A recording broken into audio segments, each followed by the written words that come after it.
I'm Arthur St. Antoine with Motor Trend magazine, and I'm here in Pensacola, Florida today with the 2009 Chevrolet Corvette ZR1, codename Blue Devil, the fastest, most powerful,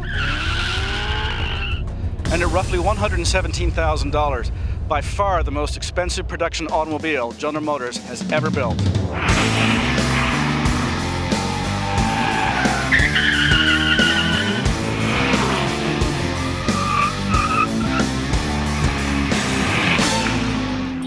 That's right, more than $100,000 for a Chevrolet.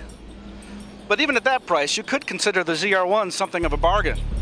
That's because this incredible Corvette loves fried Ferrari for breakfast. It lunches on smoked Lamborghini. Dinner, baked Porsche. The ZR1 has even been known to snack on Nissan GTRs.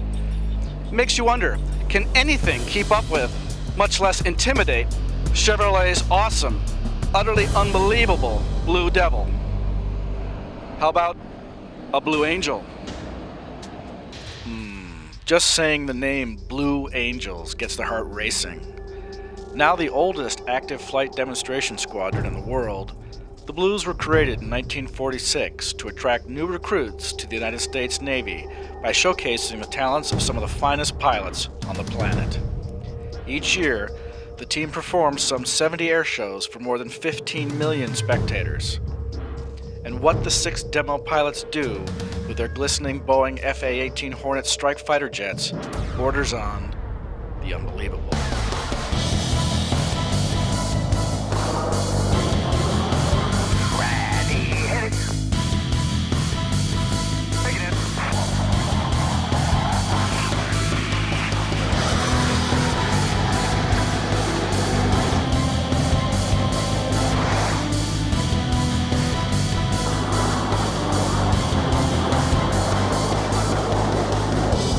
The show's high-G aerobatic maneuvers, which include loops, barrel rolls, minimum radius turns, inverted flight, place intense demands on pilots and aircraft alike. And if you think it all looks terribly dangerous, well, you're right. In the Blue Angel's 63-year history, nearly 10% of its pilots have died in training or air show accidents. Make no mistake, this is literally one of the most breathtaking shows on Earth. Maybe this will help explain just how challenging flying for the Blue Angels really is. If my shoulder were one Hornet flying in formation, my hand would be another. That's right, these guys often fly just 3 feet apart and at more than 400 miles per hour.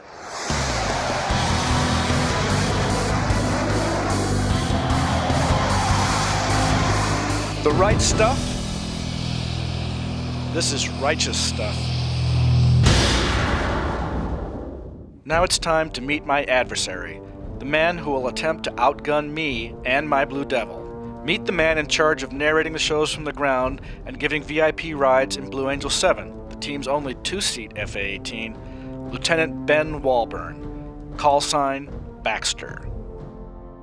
Okay, Baxter, this is the Corvette ZR1, the fastest car General Motors has ever built. In fact, this is one of the fastest cars on the planet. 638 supercharged V8 horsepower. It'll do 0 to 60 in 3.3 seconds, does the quarter mile in just over 11 seconds at 130 miles an hour. It's very, very quick. What do you got? What I have here today is a twin-engine tactical fighter, Boeing FA-18 Hornet with about 32,000 pounds of thrust coming out the back end. Ouch, well that's quite a bit. Well, the ZR1 will go over 200 miles an hour. How fast does your Hornet go? This Hornet here can do about Mach 1.8. which is roughly about 1,400 miles an hour.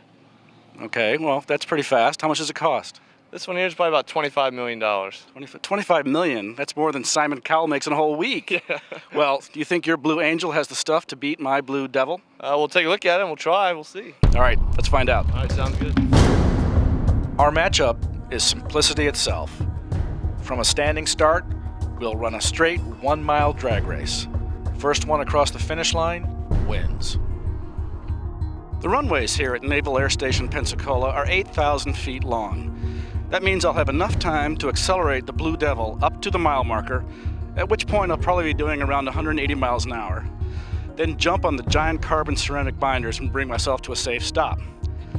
Baxter and the Blue Angel will be on a parallel runway about 500 feet away. Hard to say how fast he'll be going at the mile marker, but definitely he'll be airborne well before then.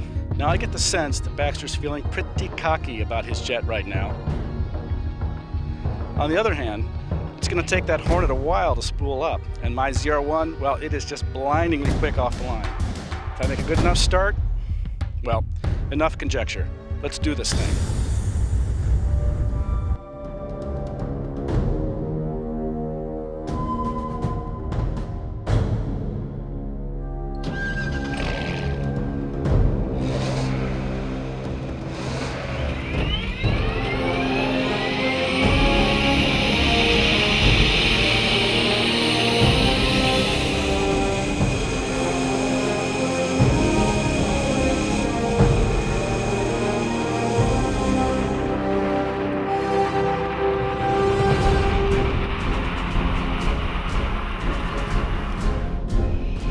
A good start will be critical for my chances. Baxter has 32,000 pounds of afterburner-fed thrust on his side, but I've got the electrifying acceleration of 638 supercharged horsepower. My ZR1 can reach 60 miles an hour in just 3.3 seconds and blazes through the quarter mile in just over 11 seconds at 130 miles per hour. Hopefully, the twin General Electric turbofans in Baxter's Hornet will still be spooling up as I rocket into the lead. And besides, I could get lucky. Maybe Baxter will accidentally leave his jet's tail hook down or something.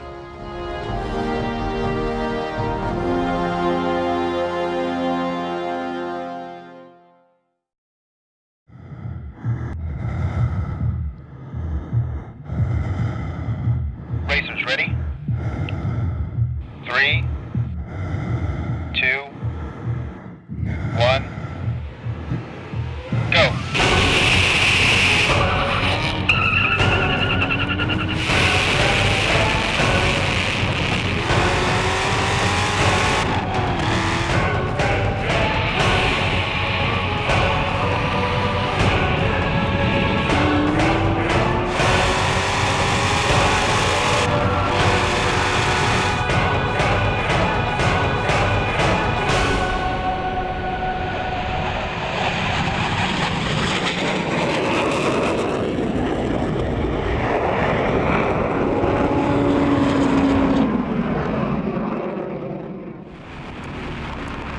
Well, that wasn't even close. Alright, fine. I'd be lying if I said I actually expected the Blue Devil to be able to beat the $25 million Blue Angel in a drag race. But I thought at least, well, I'd lead for a while. Instead, Lieutenant Walburn and his FA-18 were already pulling ahead by around 80 miles per hour. I was barely at the half-mile marker when he crossed the finish line and stood the Hornet on his tail for a vertical climb. Big show-off. By the time I finally crossed the finish line myself, doing 172 miles per hour, Lieutenant Walburn was somewhere up in the clouds. He'd passed the finish line going about 345 miles per hour. I'm sure I creamed him on gas mileage, though. Alright, Baxter, it wasn't a contest. Your Blue Angel destroyed my Blue Devil. I gave it everything I had, but that F-18 is just too fast. How did it feel for you in the cockpit? Pretty good. That thing gets up and goes pretty good once you put 32,000 pounds of thrust going out the back end. Now, were you able to see the ZR1 at all during the race? Yes, I did. I peeked over right away, and you kind of got a little bit of a lead on me initially, and then I just kind of caught up and went by. I thought it might last a little longer than it did, but it didn't. Well, I'll tell you, I think the only two jobs that people really might envy each other for are jet pilot and test car driver, maybe Playboy photographer. But right now, the two of us maybe have the best jobs in the world. Would you like to do a little trading places today and maybe try my vehicle? I try your jet? Sounds good. Let's go. All right, let's try it out. All right. By now, Lieutenant Walburn is an old hand at breaking the sound barrier in the sky. But how would he feel piloting 638 supercharged Motown horsepower across the ground? Only one way to find out. Strap Mr. Blue Angel in behind the wheel and take the Blue Devil out for a full throttle blast. Okay, Baxter, we're in the ZR1 now. You get a chance to try the Blue Devil coming from the Blue Angel. All right. You ever driven a Corvette before? I don't think I can remember if I've ever driven one before. All right, well, this is the ultimate Corvette. Okay. So this will be a memorable experience. Okay. Give it a shot. All right, we'll see what we shall do.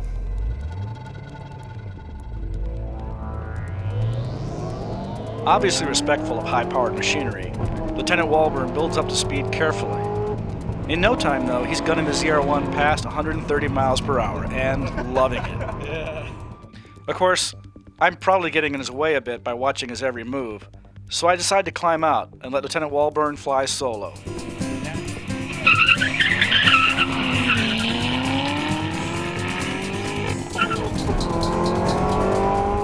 Naturally, right away he transforms into a teenager with Dad's car keys.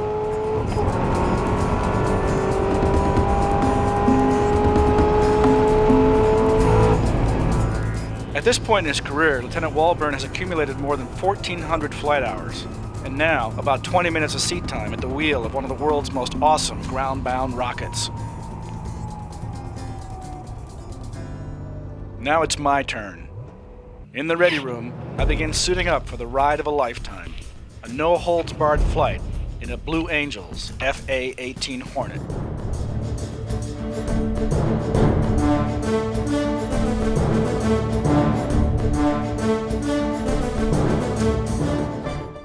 As Crew Chief Austin Armstrong belts me into the rear ejection seat of Blue Angel 7, he offers a few friendly words of advice. Basically, don't touch anything. During hard airshow maneuvers, Blue Angels pilots regularly experience forces many times the force of gravity, often over 7G, which makes a 200-pound man feel like he weighs more than 1,400 pounds and can squeeze the blood out of his skull as if it were caught in the jaws of a giant, invisible lemonade press. Key to surviving a flight in an airborne centrifuge like the FA-18 Hornet is mastering the so-called Hick maneuver.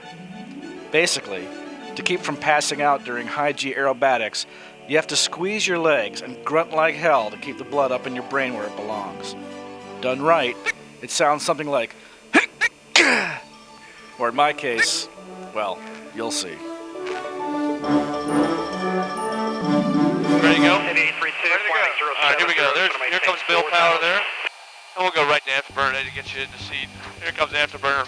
Wow. And we're already at 60 knots.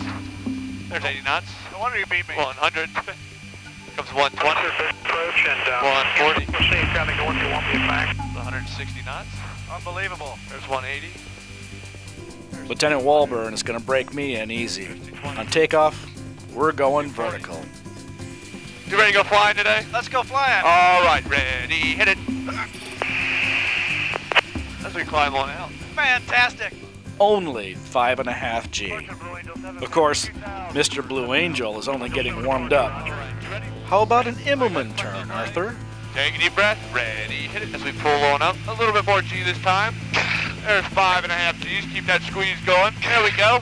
Nice work. There we go. Now we get up on the top here, G's gonna kind of relax on us here. There we go, as we pull up over the top. And we'll roll upright here, just relax. And we're gonna roll to the left. And that's how we get in right behind someone. Or an inverted negative G pushover. There we go. And we're hanging upside down right now. What's our negative G here? Negative G is -1. Uh-huh.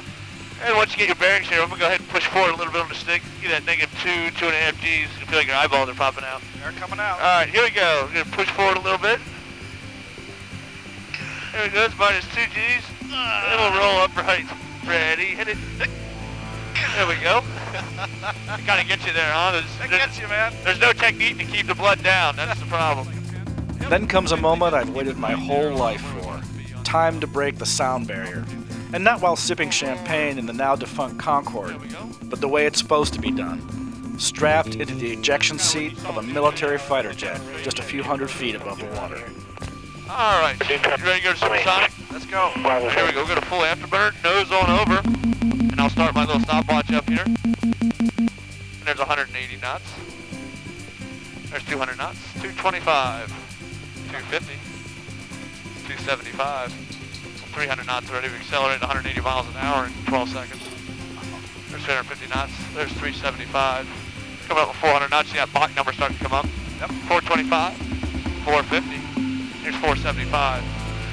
We're at 500 knots right now. I see the Mach number about 0.8. Wow. There we go. It's 0.9 Mach. We're at 585 knots. There we go. There's 0.94, 0.96. And you're going supersonic, my friend. Wow. There we go. That's 666 knots. I don't know the Blue Devil for you there. Any boats on the water right now, we're rocking with a sonic boom. But in the cockpit, I don't feel anything. Just wonderful. 770 miles an hour. Wow. So, Naturally, Baxter isn't going to let me get away without a little extra pressure, Blue Angel style. Time for a minimum radius turn. ready, hit it. Here we go. We bleed off this airspeed. There's 7.5 Ds. Keep it going. You got it. Kelly Clarkson! There we go. Nice work. 7.3 Gs. Wow, I was starting to get tunnel on that one. Yeah. I heard you talking to yourself. That's great. That's how you motivate yourself.